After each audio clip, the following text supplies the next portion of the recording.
Now, I'm totally not being sarcastic when I say this, but there's maybe just a few Black Sabbath fans, So right now we're listening to Sweet Leaf, Chapter 8, The End of Everything. A meticulously kept garden stretched before the hotel, a jarring contrast to the decay and desolation that had become synonymous with Silent Hill. A large water fountain stood as a centerpiece, its cascading water strangely soothing in the otherwise airy silence. At the base of the fountain, I noticed a VHS tape lying on the damp grass. "That might be important," Ellie said, her eyes fixed on the tape. I picked it up, tucking it safely into my pocket. The Lakeview Hotel was a labyrinth of locked doors and hidden passages. We navigated its dimly lit corridors, the silence punctured by the creaking floorboards and the distant echoes of unseen horrors. A map found in the lobby guided our path, leading us through a series of puzzles and challenges. One door was sealed with a padlock, the key hidden inside a grandfather clock in the main hall. Another required us to rearrange a series of paintings in a specific order. The solution revealed in a cryptic poem found in a dusty third door was locked with a combination lock. The code hidden within a series of photographs scattered throughout the hotel. With each puzzle solved, each door unlocked, we descended deeper into the heart of the hotel, the atmosphere growing heavier, the darkness more oppressive. Finally, we reached the final door, its surface etched with the same spiral symbol we had encountered in the Woodside apartments. Inside, a small room awaited us, furnished with a television and a VCR. A sense of anticipation hung in the air as I inserted the VHS tape we had found in the garden.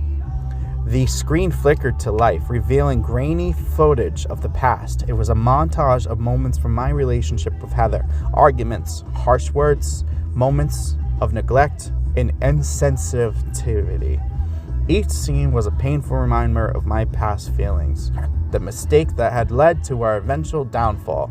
Ellie watched in silence, her expression in a mix of understanding and concern. When the tape ended, she turned to me, her eyes filled with compassion. "Josh, I know this is difficult to watch, but it's important to remember that this is the past. You are not that person anymore."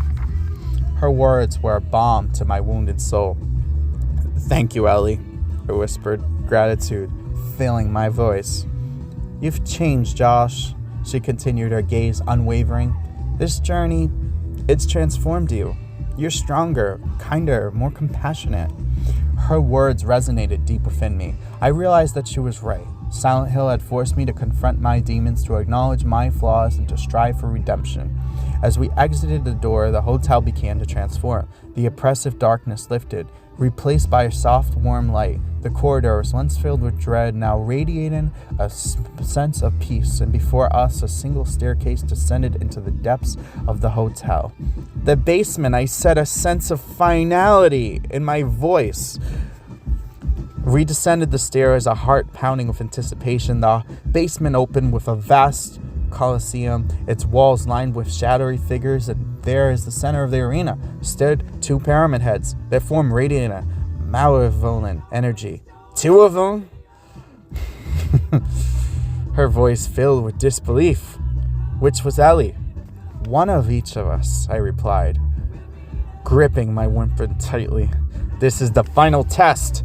The battle was fierce, the most challenging we have ever faced, but we fought with a ferocious born of desperation and fueled by our unwavering bonds. We dodged their attacks, countered their blows, and finally, with a combined effort, struck them down.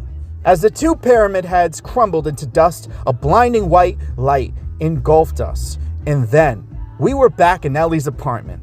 The familiar surroundings were a welcome sight. The warmth of the room of a stark contrast to the chilling depths of Silent Hill. We had done it.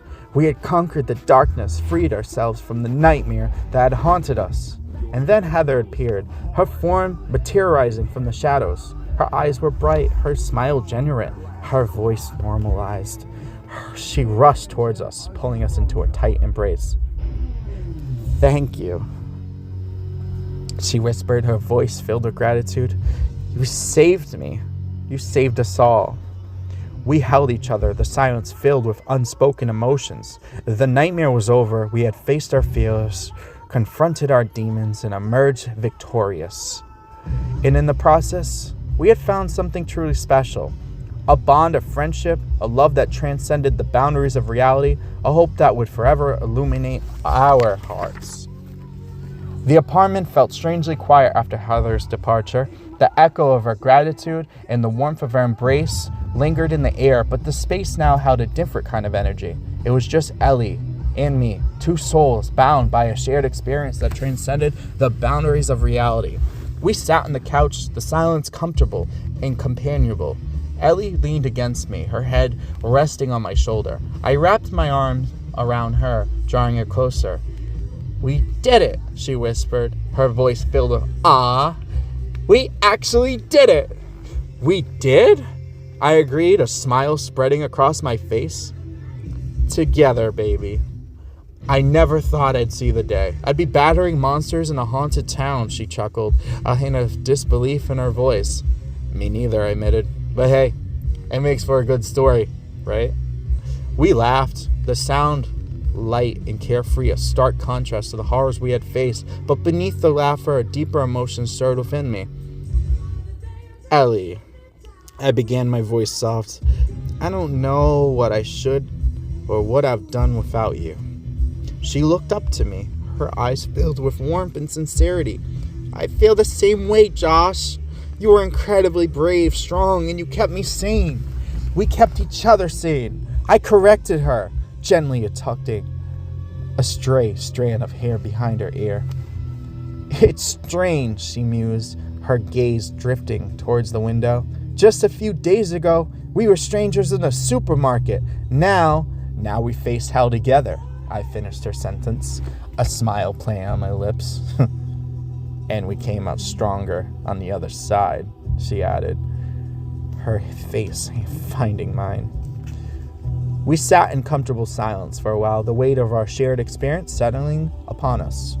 The memories of Silent Hill, though painful and terrifying, were now a part of our story, a testament to our resilience and the power of our connection. "What happens now, Ellie?" her voice soft. "Now," I said, turning to face her, "we build a new life together." Her eyes lit up, a smile illuminating her face. "I like the sound of that." "Me too," I whispered, leaning in to kiss her. The kiss was soft, tender, filled with the promise of a future, filled with love, healing. As we pulled away, Eileen's eyes sparkled with a newfound light. "You know," she said, her voice filled with hope, "maybe Silent Hill wasn't just a nightmare. Maybe it was a test that brought us together."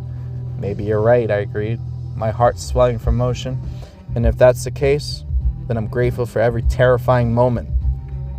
We held each other close, the silence filled with the unspoken promise of a future, filled with love, laughter, and the unwavering support that only a shared memory and journey through hell could forge. The scars of Silent Hill would remain, a reminder of the darkness we had overcome, but they would also serve as a testament to our strength, our resilience, and the enduring power of our love. We had faced the abyss together, and in doing so, we had found a love that would forever illuminate our path.